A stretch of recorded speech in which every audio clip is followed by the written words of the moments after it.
एक महिला अपने बच्चे को खूब मार रही थी। तभी उसके पति ने कहा कि बच्चे को इतना क्यों मार रही हो। पत्नी ने कहा कि इससे कह रही हूं कि पढ़ाई मन लगाकर कर ले, तभी अच्छी बीवी मिलेगी। तो ये कहता है कि पापा भी तो खूब पढ़े लिखे थे। अभी पिछले दिनों पर्यावरण दिवस मनाया गया।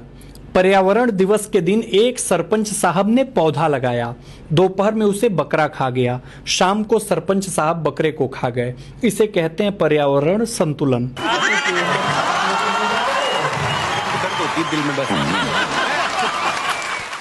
भाई साहब, होम्योपैथिक दवा खाने का भी अपना ही मजा है। 4 गोली निकालो तो 6 निकल जाती है और 2 वापस डालो तो 4 चली जाती है। इस खेल में बीमारी से ध्यान हट जाता है और मरीज जल्दी ठीक हो जाता है। एक दोस्त ने दूसरे दोस्त से कहा कि अगर नारियल के पेड़ पर चढ़ जाऊं तो क्या इंजीनियरिंग कॉलेज की लड़कियां दिख जाएंगी। दूसरा दोस्त बोला, हाँ भाई बिल्कुल दिख जाएंगी, और अगर हाथ छोड़ दोगे तो मेडिकल कॉलेज की भी दिख जाएंगी। एक लड़की ने लड़के से कहा कि कल मैं तुम्हारे लिए राखी लेकर आई थी, तुमने क्यों नहीं बंधवाई। लड़का बोला, कैसी बात कर रही हो, अगर मैं तुम्हारे लिए कल मंगलसूत्र लाऊं तो बंधवा लोगी। एक दिन एक पति पत्नी चोरी के बारे में बात कर रहे थे। पति बोला, जो चोरी करता है वो बाद में बहुत पछताता है। पत्नी रोमांटिक अंदाज में बोली, और तुमने शादी से पहले जो मेरी नींदें चुराई थी, मेरा दिल चुराया था, उसके बारे में क्या ख्याल है। पति बोला, कह तो रहा हूं, जो चोरी करता है वो बाद में बहुत पछताता है। दुनिया की हर पत्नियां चाहती हैं कि पति उन पर मरे। जब मरता है तो बोलती हैं कहीं और जाकर मरो, और जब कहीं और जाकर मरता है तो बोलती है कहां मर गए थे। आजकल के लोग तो कमाल के ही हो गए हैं। एक डॉक्टर साहब ने बोला, ये मरीज मर चुका है। तभी मरीज बोल पड़ा, मैं तो जिंदा हूं। मरीज की पत्नी बोली, तुम चुप रहो जी, हमेशा अपनी चलाते हो, इतना बड़ा डॉक्टर क्या झूठ बोलेगा। एक पति पत्नी भरे हुए बस में यात्रा कर रहे थे। पतिदेव एक सुंदर औरत से बस में सटकर खड़े हुए थे। स्वाभाविक रूप से ये देखकर पत्नी जल रही थी।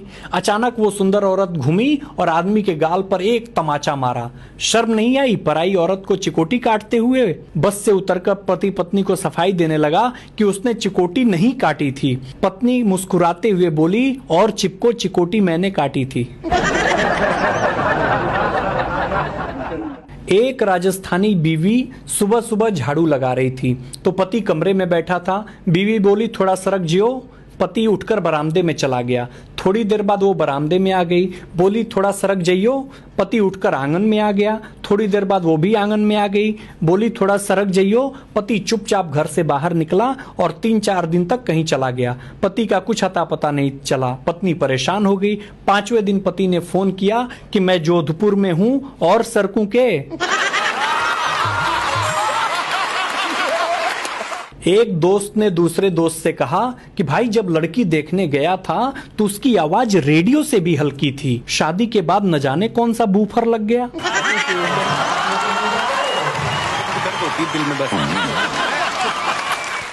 अभी पिछले दिनों एक लड़की ने मुझसे कहा, मेला बाबू, मेला बेबी, मेला स्वीटू, मेले से शादी करेगा मेरा बच्चा।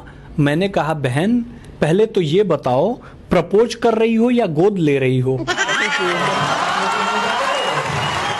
दिल में बस। हमारे यूपी के बच्चे भी कमाल के होते हैं। एक बार 5 लड़के एक ही बाइक पर बैठकर कहीं जा रहे थे। तभी ट्रैफिक पुलिस वाले ने रुकने का इशारा किया।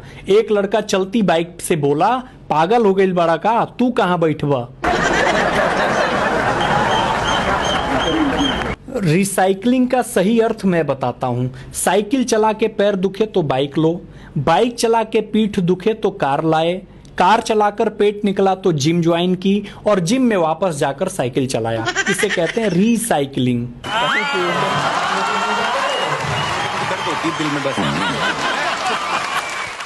एक पति अपनी नाराज पत्नी को रोज फोन करता है। एक दिन सासू जी बोलती हैं, कितनी बार कहा है कि वो अब तुम्हारे घर नहीं जाएगी, फिर क्यों रोज फोन करते हो? दामाद बोला, यही सुनकर अच्छा लगता है इसलिए। कुछ लड़कों की शिकायत है कि जो लड़कियां अपने बॉयफ्रेंड को सोना बाबू कहती हैं, वो कम से कम उन्हें लोहा पीतल ही कह दिया करें। एक दोस्त ने दूसरे दोस्त से कहा कि भाई अंग्रेजी सीखना बहुत मुश्किल है। उसने कहा, भाई अंग्रेजी सिर्फ सीखने में मुश्किल है, पीने में बहुत आसान है, और अगर एक बार पी ली फिर बोलने में और भी आसान है। भाई वो जमाने गए जब पुराने जमाने की औरतें राज सीने में लेकर मर जाती थीं। आज की औरत स्टेटस लगाकर पूरी दुनिया को बताती हैं। दिल में बस। एक ढोल वाला शादी में ढोल बजा रहा था। उसके ढोल के दोनों तरफ महिला की फोटो लगी हुई थी। ये देखकर एक बुजुर्ग ने कहा, लगता है तुम सुंदरता के पुजारी हो। ढोल वाला बोला, पुजारी जैसी कोई बात नहीं है। एक तरफ मेरी सास का फोटो है और दूसरी तरफ तो आप समझ गए होंगे। एक दोस्त ने दूसरे दोस्त से कहा कि भाई चाय पीना लाभदायक है या हानिकारक? उसने कहा, भाई पीने को मिले तो लाभदायक और पिलानी पड़े तो हानिकारक। आजकल की महिलाएं भी कमाल की हो गई हैं। एक महिला फल वाले से अंग्रेजी में फल मांग रही थी, गिव मी सम डिस्ट्रॉयड हस्बैंड। 1 घंटा फल वाले को समझने में लगा कि बेचारी नाशपाती मांग रही है। केवल हम आप परेशान नहीं हैं, जंगल में जानवर भी परेशान हैं। एक भैंस जंगल में घबराई हुई भागी जा रही थी। एक चूहे ने पूछा, क्या हुआ बहन, कहाँ भागी जा रही हो? भैंस ने कहा, जंगल में हाथी को पकड़ने के लिए पुलिस आई हुई है। चूहा बोला, तो तुम क्यों भाग रही हो, तुम तो हाथी नहीं हो। भैंस बोला, अरे भैया, पकड़े गए तो 20 साल ये साबित करने में लग जाएंगे कि मैं हाथी नहीं भैंस हूं।